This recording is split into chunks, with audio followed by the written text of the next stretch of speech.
This story begins when Greg and Heather, two tourists in Australia, are looking for a tour down at the docks. At the counter, an attendant tells them the Captain Tucker is on vacation. He tries to scare them by claiming a bull shark tore off a college kid's crotch from the last group while he was peeing overboard. Just then, Tucker himself shows up, greeting them warmly. After introductions, he asks if they're a couple. Heather clarifies they just met at the hostel. They explain they planned on going to SeaWorld but overslept. Tucker then asks a strange question. Does anyone else know they're here? Seeing Heather's unease, he jokes that he just wants to make sure their wills are in order before they swim with sharks. Once on the boat and underway, Tucker shares a personal story. He recounts that when he was 7, he was on his surfboard in shallow water when a great white shark grabbed him, mistaking him for a seal. He admits he's a walking miracle. Heather asks if anyone was watching him, and he replies that he used to spend a lot of time alone. The story unsettles Heather even more, but Tucker insists it wasn't the shark's fault. Upon reaching the dive site, Tucker tosses bait into the water. Seeing the shark fins, Heather panics and admits she can't go through with it. Greg tries to calm her down to no avail, so Tucker steps in with an ancient sailor relaxation technique. He asks them to close their eyes, take deep breaths, and, to everyone's surprise, starts singing Baby Shark. The tension breaks. Heather laughs at the absurdity of the situation and settles down. The two go down in the cage, and the experience is incredible. Much better than SeaWorld. Back on deck, Greg thanks Tucker for the trip, but in that instant, Tucker suddenly attacks Greg and throws him overboard, where the sharks devour him. The story then introduces us to Zephyr, a young woman living life on the edge. We see her in a convenience store where a man, Moses, is looking for jumper cables, but the shop doesn't have any. He asks if she has some, but Zephyr ignores him. Outside, Moses confronts her. He knows she stole an ice cream and blackmails her. Either help him with his car, or he turns her into the cashier. Moses assures her he's not a serial killer. Zephyr reluctantly agrees and gives him a ride in her minivan. On the way, Moses tries to break the ice with his theory that window seat people are reserved, while aisle seat people are friendly, deducing she's a window person. Irritated, she asks if he's a Mormon. He clarifies that he works in real estate, selling apartments, not salvation. When they get to his car, Zephyr notices a surfboard, realizing they share a common interest. He shares a local secret spot for surfing called Snapper. Near a blue bench, Moses confesses he wasn't actually going to rat her out for the ice cream and formally introduces himself as Moses Marker. She says her name is Zephyr. When he starts his car, a Creedence song, Ooby Dooby, plays. She recognizes the band but critiques the song, preferring tracks with more meaning like Fortunate Son. He defends it, saying the dancing is a metaphor for love. That night, their connection grows, and they end up sharing an intimate moment in Zephyr's minivan, parked in front of Moses' house. He offers her real food and water, but she seems comfortable as she is. When Moses asks why she loves surfing so much, she quotes a movie about going against the system. Finally, she admits the real reason.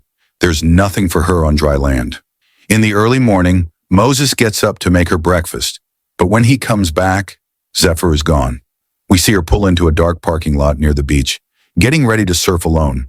She realizes she forgot her fin key and, spotting another truck, decides to borrow one. Seeing no one around, she starts looking for it herself, but suddenly the owner appears. It's Tucker. He kindly lends her a key, commenting that she's very brave to surf alone in such dangerous tides. While Zephyr is adjusting her board, she gets a text from Moses asking why she left. He tells her he made breakfast. She replies with a photo saying the blue bench was calling her. He asks if he can join, and she says yes. However, right at that moment, Tucker returns, attacks her from behind, bags her head, and subdues her. Zephyr wakes up disoriented, handcuffed in the hold of a boat. She hears another girl's voice. It's Heather. Heather explains they are on that man's boat, apologizes for the smell, and warns that no one can hear them scream. Panicking, Zephyr looks for something to pick the handcuffs. She needs something long, thin, and metallic. While searching, Zephyr discovers a name carved into the wall, Eva Cruella. Heather asks if a boyfriend or anyone is looking for her, to which Zephyr replies no. Heather confesses she was with a guy, implying Tucker killed him. Meanwhile, Moses sees a tow truck hauling away Zephyr's minivan. He knows she would never let that happen, as it's her home. He immediately goes to the police station to report her missing. The officer is skeptical, but Moses insists. The problem is, when asked for Zephyr's last name, Moses admits he doesn't know it. He's only known her for about 11 hours. Back on the boat, Heather is distraught. She had a fight with her mother before leaving because her mom didn't want her taking a gap year. Due to safety concerns, Zephyr assures her she'll see her mom again. Zephyr confesses she spent her life in foster homes and only learned bad jokes in reform school. That's when Zephyr notices Heather's bra has metal underwires and asks for them. Just as Heather tosses it to her, they hear footsteps. Tucker enters, bringing food and water. Heather, dying of thirst in the heat, accepts the water. Tucker notices Heather covering herself awkwardly, but Zephyr distracts him by asking for her dinner. He makes a bizarre analogy about a snake that mimics the deadly coral snake, suggesting he is the real deal, and she is just the imitation.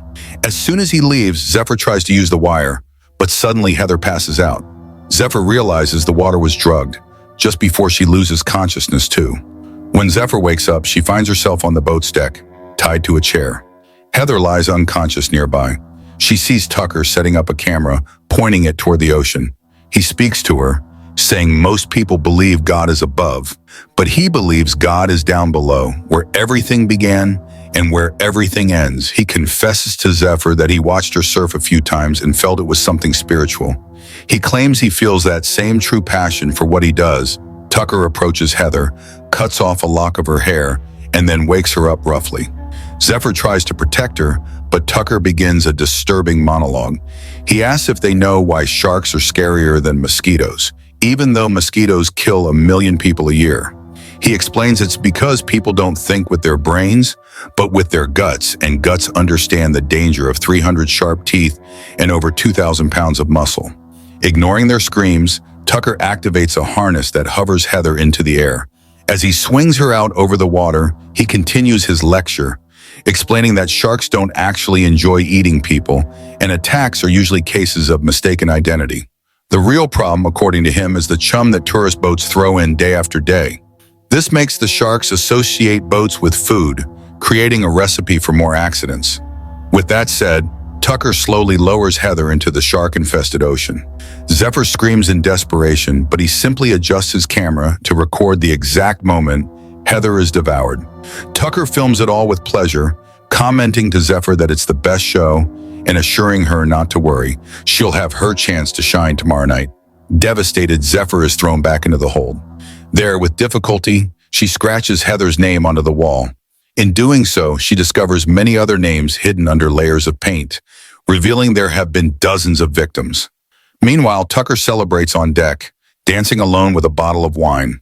Then, with almost surgical care, he stores Heather's lock of hair in a case along with the recording, placing it next to a large collection of identical cases. Miles away, Moses refuses to give up. His insistence about the missing minivan, combined with the discovery of a broken surfboard on the beach, convinces the police to expand the search to the water. The next morning, Tucker brings food to Zephyr, telling her she'll need her strength. Filled with rage, she kicks the tray and confronts him. He tries to justify his actions, comparing himself to a shark that maintains order. Zephyr explodes and insults him, shouting that he shouldn't compare himself to an evolved shark.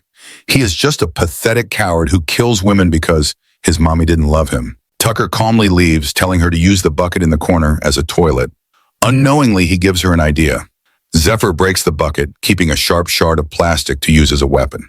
Later, Tucker watches the recording of Heather's death. He prepares a sedative and goes down to the hold. Zephyr pretends to be asleep.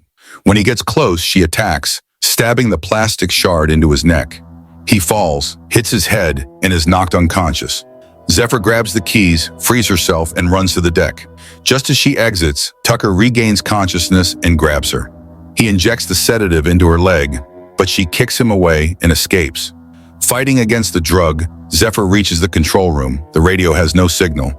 She spots a party yacht and runs to the deck to scream, but the music drowns out her voice. Tucker catches up to her.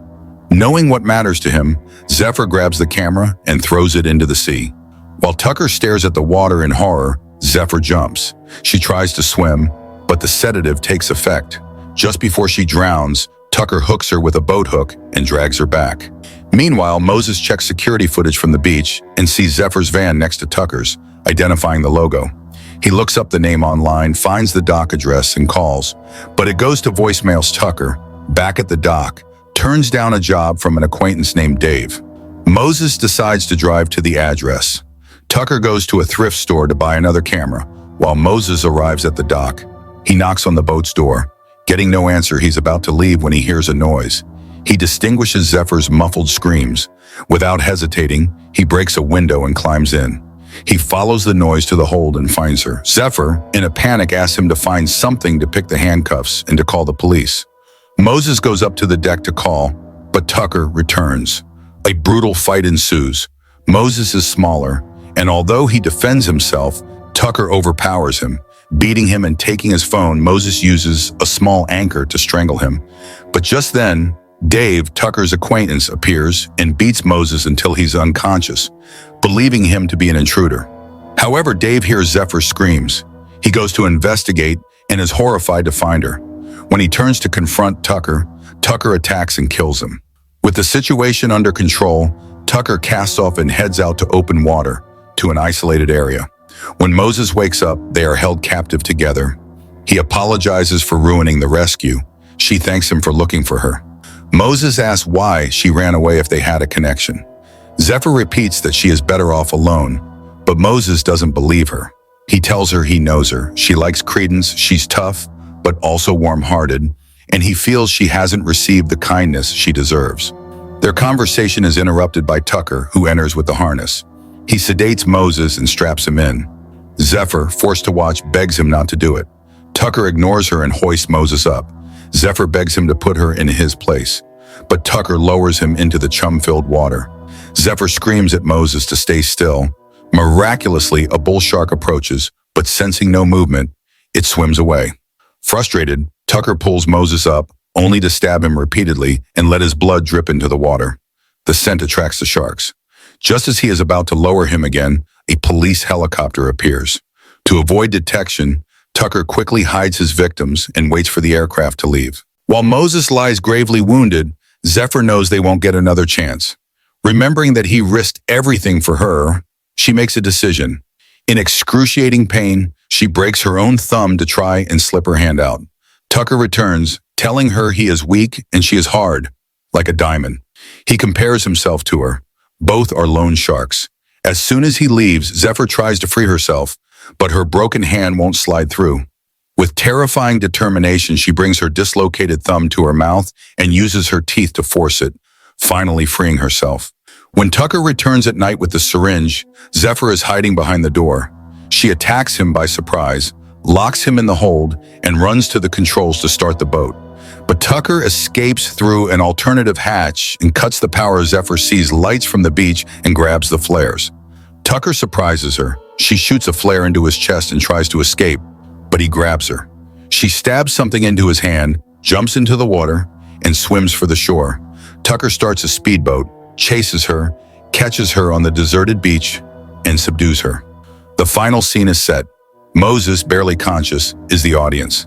Zephyr, unconscious, hangs from the harness. Tucker wakes her up for his final monologue, comparing her to a marlin. Admired for its fight, he lowers her into the water. The bull shark returns, but a gigantic great white shark emerges.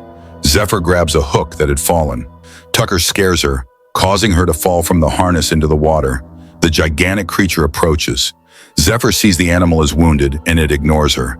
She seizes the moment, climbs up the back of the boat, and grabs the harpoon gun. When Tucker turns around, she shoots him, spearing him in the chest and knocking him into the sea. The psychopath experiences the panic of being the prey. The great white emerges and devours him, but the harpoon rope gets tangled around Zephyr's leg, dragging her into the ocean. Moses watches in horror. Seconds later, Zephyr emerges, frees herself, and climbs back onto the boat. She takes the last flare and fires it toward the yacht, which notices the signal.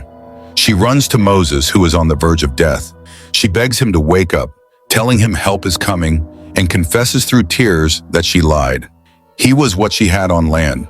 Hearing her, Moses cracks a weak smile.